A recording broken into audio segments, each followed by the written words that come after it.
ಕಾಂಗ್ರೆಸ್ ಪಕ್ಷದ ಶಾಸಕಾಂಗ ಪಕ್ಷದ ನಾಯಕನನ್ನು ಆಯ್ಕೆ ಮಾಡಲಿಕ್ಕೆ ಇವತ್ತು 4 ಗಂಟೆಗೆ ಸಭೆಯನ್ನು ಕರೆಯಲಾಗಿದೆ. ವಿಧಾನಸೌಧ ಸಮ್ಮೇಳನ ಸಭಾಂಗಣದಲ್ಲಿ ಸಭೆ ನಡೆಯುತ್ತೆ. ಇದರ ಬಗ್ಗೆ ಮಾತಾಡಲಿಕ್ಕೆ ನಮ್ಮ ಜೊತೆ ಇದ್ದಾರೆ ಕಾಂಗ್ರೆಸ್ನ ಹಿರಿಯ ನಾಯಕರಾದಂಥ ರಾಮಲಿಂಗಾರೆಡ್ಡಿ ಅವರು. ಸರ್, ಇವತ್ತು ಶಾಸಕಾಂಗ ಪಕ್ಷದ ಸಭೆ ನಡೀತಾ ಇದೆ. ಇದರಲ್ಲಿ ಯಾವುದೇ ಕಾಂಪಿಟೇಷನ್ ಇಲ್ಲ ಅನ್ಸುತ್ತೆ ನಾಯಕನ ಆಯ್ಕೆಗೆ. ಇಲ್ಲ, ಮೊನ್ನೆ CM ತಿಂಡಿ ಕರೆದಿದ್ರಲ್ಲ, ಆ ಸಂದರ್ಭದಲ್ಲೇ ಶಿವಕುಮಾರ್ ಅವರು ಹೈಕಮಾಂಡು ಶಿವಕುಮಾರ್ ಅವ್ರನ್ನ ಪ್ರಪೋಸ್ ಮಾಡ್ತೀವಿ ಅಂತ ಹೇಳಿದರು. ಅದರಿಂದ ಇದರಲ್ಲಿ ಗೊಂದಲ ಏನೂ ಇಲ್ಲ. ಆದರೆ ನಾವು ಗವರ್ನರ್ಗೆ ಯಾರು ಶಾಸಕಾಂಗ ಪಕ್ಷದ ನಾಯಕ ಅಂತ ಶಾಸಕಾಂಗ ಪಕ್ಷದ ಸಭೆ ಕರೆದು ಅಲ್ಲಿ ತೀರ್ಮಾನ ತಗೊಂಡು ಗವರ್ನರ್ ಅವ್ರು ಕಳಿಸ್ಬೇಕು. ಇದು ಫಾರ್ಮಾಲಿಟೀಸ್ಗೆ ಈ ಸಭೆ ಆಗ್ತಾ ಇದೆ. ಆಮೇಲೆ ಗವರ್ನರ್ ಅವರು ಕರೀತಾರೆ. ಆಮೇಲೆ ಯಾವ ಸಮಯದಲ್ಲಿ ಎಷ್ಟು ಜನ ಮಂತ್ರಿಮಂಡಲ ಮಂತ್ರಿಗಳು ಪ್ರಮಾಣ ವಚನ ತಗೋಬೇಕು ಅನ್ನೋದನ್ನು ನಮ್ಮ CM ಮತ್ತು ಆಗ್ತಾ ಇರ್ತಕ್ಕಂಥ CM ಇವರು ತೀರ್ಮಾನ ತಗೊಳ್ತಾರೆ. ಸರ್, ಈಗ ಪ್ರಮಾಣ ವಚನಕ್ಕೆ ಸಮಯ ಏನಾದ್ರು ನಿಗದಿಯಾಗಿದೆ? ನಿಮಗೇನಾದರೂ ಶಿವಕುಮಾರ್ ಅವರು ಏನಾದರೂ ನಿಮಗೆ ಮಾಹಿತಿ ಕೊಟ್ಟಿದ್ದಾರೆ? ಇಲ್ಲ, 1ನೇ ತಾರೀಕು ಅಥವಾ 5ನೇ ತಾರೀಕು ಅಂತ ಹೇಳ್ತಾ ಇದ್ದಾರೆ. ಶಿವಕುಮಾರ್ ಅಲ್ಲ, ಬೇರೆಯವರು ಹೇಳಿದರು.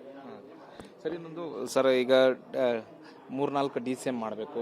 OBC ಸಮುದಾಯಕ್ಕೆ, ದಲಿತ ಸಮುದಾಯಕ್ಕೆ, ಅಲ್ಪಸಂಖ್ಯಾತ ಸಮುದಾಯ, ಲಿಂಗಾಯತ ಸಮುದಾಯ, ಹೀಗೆ ಜಾತಿವಾರು ಸಮುದಾಯವಾರು DCM ಸ್ಥಾನಗಳನ್ನ ಕೊಡಬೇಕು ಅನ್ನುವಂಥ ಚರ್ಚೆ ನಡೀತಾ ಇದೆ.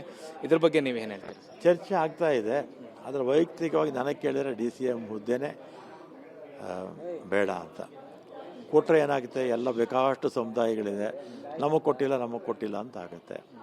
ಅದರಿಂದ DCM ಹುದ್ದೆನೇ ಅವಶ್ಯಕತೆ ಇಲ್ಲ ಅಂತೀರಿ? DCM ಹುದ್ದೆನೇ ನನ್ನ ಅಭಿಪ್ರಾಯದಲ್ಲಿ, ವೈಯಕ್ತಿಕ ಅಭಿಪ್ರಾಯದಲ್ಲಿ. ಅದೇನು ಸಾಂವಿಧಾನಿಕ ಹುದ್ದೆನೂ ಅಲ್ಲ, ಅದೇನು ಪದವಿನೂ ಅಲ್ಲ, ಹುದ್ದೆನೇ ಅಲ್ಲ ಅದು. ಮತ್ತು ಇನ್ನೊಂದು, ನೀವು ಕೂಡ ಸಿದ್ದರಾಮಯ್ಯ ಅವರ ಸಂಪುಟದಲ್ಲಿ ಸಚಿವರಾಗಿದ್ರಿ. ಈ DK ಶಿವಕುಮಾರ್ ಅವರ ಸಂಪುಟದಲ್ಲೂ ಕೂಡ ನೀವು ಸಚಿವರಾಗ್ತೀರಿ ಅನ್ನುವಂಥ ಭರವಸೆ ಇದೆ? ಅಂದ್ಕೊಂಡಿದ್ದೀನಿ. ಇಂತಹದ್ದೇ ಪೋರ್ಟ್ಫೋಲಿಯೋ ಬೇಕು. ಈಗ ಸಾರಿಗೆನ ಯಶಸ್ವಿಯಾಗಿ ನಿರ್ವಹಿಸಿದ್ರಿ, ಇಂಥದ್ದೇ ಪೋರ್ಟ್ಫೋಲಿಯೋ ಬೇಕು ಅಥವಾ 2 ಖಾತೆ ಬೇಕು ಅನ್ನೋ ಥರದ್ದು ಏನಾರು ಇದೆಯಾ ಸರ್? ಈಗ ನಾನು 93ರಲ್ಲಿ ಫಸ್ಟು ಮಿನಿಸ್ಟರ್ ಆಗಿದ್ದು. ಆಗ್ಲಿಂದಲೂ ಕೂಡ, ಆಮೇಲೆ ವೀರಪ್ಪ ಮೊಯ್ಲಿಯವರ ಮಂತ್ರಿಮಂಡಲದಲ್ಲಿ, ಧರ್ಮಸಿಂಗ್ ಅವರ ಮಂತ್ರಿಮಂಡಲದಲ್ಲಿ, SM ಕೃಷ್ಣ ಅವರ ಮಂತ್ರಿಮಂಡಲದಲ್ಲಿ, ಮತ್ತು ನಮ್ಮ ಸಿದ್ದರಾಮಯ್ಯನವರ ಹಿಂದಿನ ಸರ್ಕಾರದ ಮಂತ್ರಿಮಂಡಲದಲ್ಲಿ, ಈಗಿನ ಮಂತ್ರಿಮಂಡಲದಲ್ಲಿ ಯಾವ ಖಾತೆ ಕೊಟ್ಟರು ಕೂಡ ಎಲ್ಲ ಖಾತೆಗಳಲ್ಲೂ ಸಮರ್ಪಕವಾಗಿ ಕೆಲಸ ಮಾಡಿದ್ದೀನಿ ಅಂತ ನನಗೆ ಸಮಾಧಾನ ಇದೆ. ಮತ್ತು ಯಾವ ಖಾತೆ ಕೊಟ್ಟರು ಕೂಡ ಸಮರ್ಪಕವಾಗಿ ನಿರ್ವಹಿಸ್ತೇನೆ. ಅದರಿಂದ ಖಾತೆಗೆ ಲಾಬಿ ಮಾಡೋಕ್ಕೆ ಹೋಗಲ್ಲ. ನಾನು ಹಿಂದೆನೂ ಮಾಡಿಲ್ಲ, ಈಗಲೂ ಮಾಡಿಲ್ಲ. ಆದರೆ ಒಂದೇನೆಂದರೆ, ಸೀನಿಯಾರಿಟಿಗೆ ನಾನು 8ನೇ ವಯಸ್ಸಲ್ಲಿ ಗೆದ್ದಿರೋದು. ಆ ಸೀನಿಯಾರಿಟಿಗೆ ತಕ್ಕನಂಥದ್ದು ಯಾವ್ದಾದ್ರು ಕೊಡಲಿ ಅಂತ ಅಷ್ಟೇ. ಹೋದ ಸಲಿನೂ ಇತ್ತು, ಈ ಸಲಿನೂ ಅದೇ ರೀತಿ ಅಂದ್ಕೊಳ್ತೀನಿ. ಮತ್ತು ಕೆಲವರು ಹಿರಿಯ ಶಾಸಕರು ಹೇಳ್ತಾರೆ DK ಶಿವಕುಮಾರ್ ಅವರ ಸಂಪುಟದಲ್ಲಿ ಇರಬೇಕೋ ಬೇಡವೋ ಅನ್ನುವಂಥ ಯೋಚನೆಯನ್ನು ಕೂಡ ಮಾಡ್ತಾ ಇದ್ದಾರೆ ಅನ್ನುವಂಥದ್ದು ಸರ್. ಆ ಥರದ್ದು ಏನಾದ್ರು ನಿಮಗೇನಾದ್ರು? ನನಗೆ ಮಾಹಿತಿ ಇಲ್ಲ. ಮತ್ತೀಗ KPCC ಅಧ್ಯಕ್ಷ ಸ್ಥಾನದ ಬಗ್ಗೆ ಕೂಡ ಚರ್ಚೆ ಆಗ್ತಾಯಿದೆ. ಒಂದು ಕಡೆ ಸತೀಶ್ ಜಾರಕಿಹೊಳಿ ಹೆಸರು ಚರ್ಚೆ ಆಗ್ತಿದೆ, BK ಹರಿಪ್ರಸಾದ್ ಅವರ ಹೆಸರು ಚರ್ಚೆ ಆಗ್ತಿದೆ.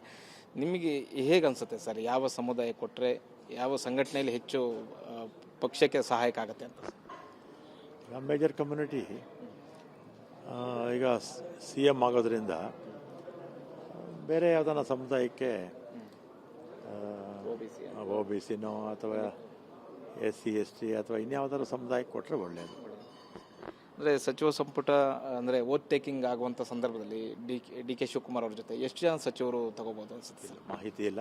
ಕನಿಷ್ಠ ಒಂದು 10 ಜನ ಆದರೂ ಇದ್ದೇ ಇರ್ತಾರೆ. Okay sir, thank you.